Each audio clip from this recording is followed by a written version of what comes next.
Alright, what's up everyone and welcome back to another video. Now in today's video I'm going to be talking about is 5% tint worth getting. I know I haven't posted a video in quite a while, but however I've still been posting shorts on this app and I've been posting on my other socials. But however in today's video I'm only going to be focusing on is 5% tint worth getting or not. Now about a year ago I did make a video talking about the benefits of window tint and why you should get window tint, but however today's video is only going to be the focus on if 5% tint is worth getting or not. I'm going to be going over the pros and cons and my conclusion at the end. Now if y'all have been keeping up on my other social, you would know that I recently got a new set of wheels for my car and these have changed the look of my car. But anyways, let's begin with the video. So starting off, let's talk about the pros of 5% tint. Now the number one biggest benefit to 5% tint we're going to get out of the way is looks. Yes, it makes the car look 10 times better. You take a car that is a fishbowl and you apply 5% tint on all the windows. It literally makes a day and night difference. It gives the car a completely new look. And that applies to literally every car. Window tint in my opinion is the best way to enhance the look of your car. Now the second benefit that I have is heat rejection. Now you don't have to get 5% tint in order to get the benefits of heat rejection. You can get a lighter ceramic film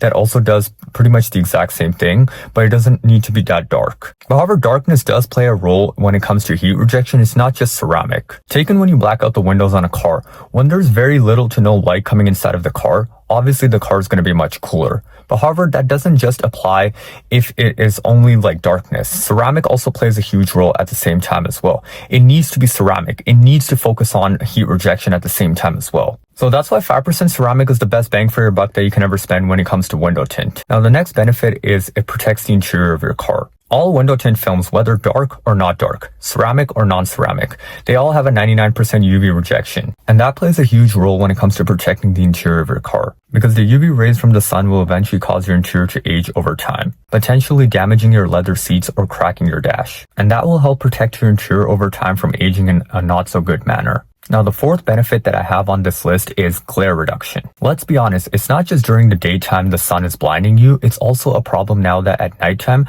cars have like really bright headlights. Well, that's actually not the case, it's just that it's not adjusted properly, but at nighttime you also get blinded as well. So tint helps reduce glare on your car. Especially when you have 5% tint, you're not going to be blinded by people's headlights that are behind you. And the same goes for when the sun is right behind you in your rearview mirror blinding you. And this plays a huge role when it comes to improving your visibility. Now the last benefit that I have is privacy. Now 5% tint adds the best level of privacy on your car, making it so that no one can see inside of your car. And obviously privacy is a huge thing. I don't want it when I'm stopped at a red light for people to be staring at my car or when I'm just chilling in a parking lot eating my food.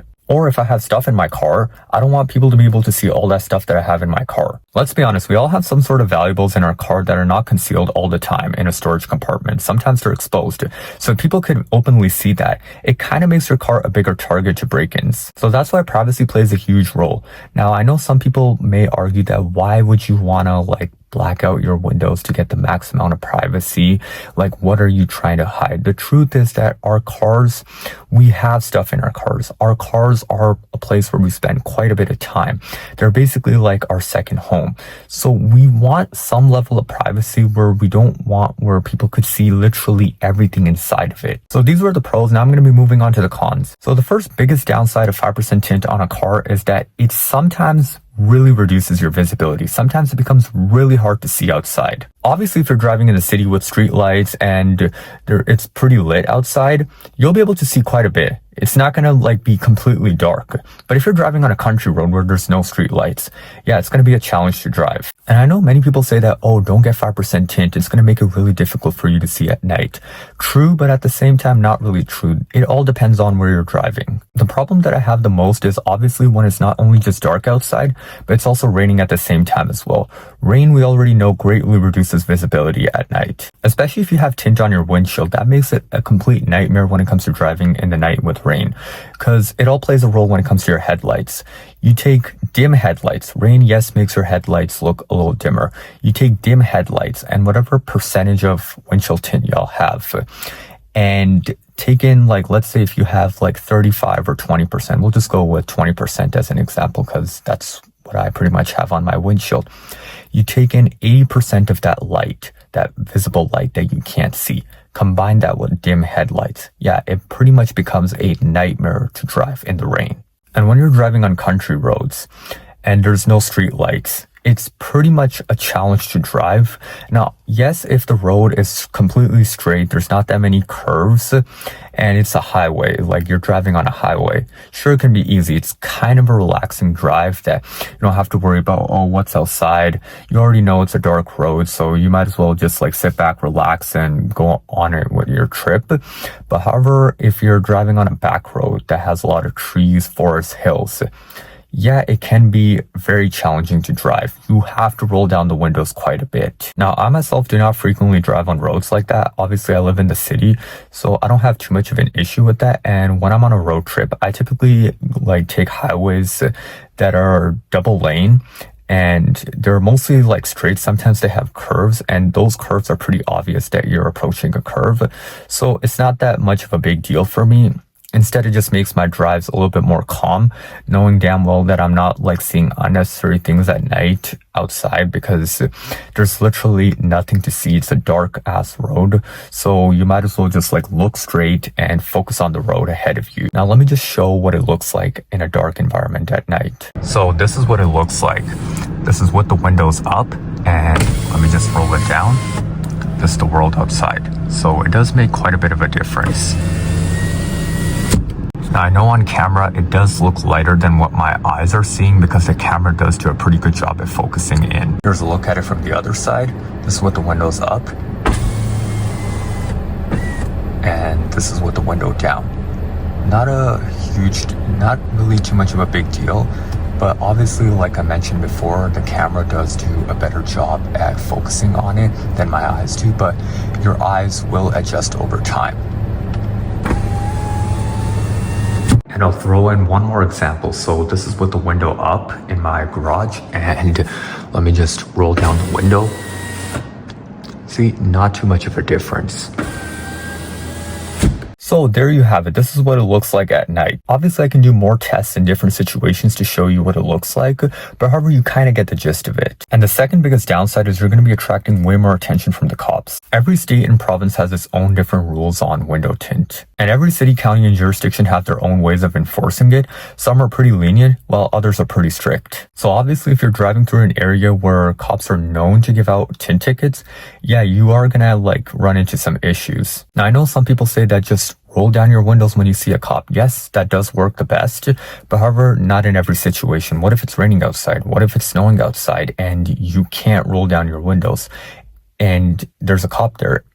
You're gonna get pulled over if he sees your car. So that is something to keep in mind before doing 5% tint on your car. Now, this is only a daytime thing. Obviously, when it's night outside, you can't tell someone's windows are tinted that dark. You can see a little bit inside. Obviously, with modern day cars, a lot of them have ambient lighting and other LED bulbs in it, like LED gauge clusters. The screens are pretty bright, so you can kind of see through the interior. You know what? Let me just show you that real quick. So this is in my garage with the lights off, and I only have my headlights on, and as you can see, this just from behind, you can kind of see in. Obviously, since there's light coming in through the windshield, I move on to the front. You can see a little bit inside. You can see the screen, the dash, the gauge cluster, the shifter. On the other side, it's also kind of the same thing as well. You can see the dash, the screen, a little bit of the gauge cluster, the climate control, the shifter, and then this is with the headlights off. Obviously, you can see way more inside of the car.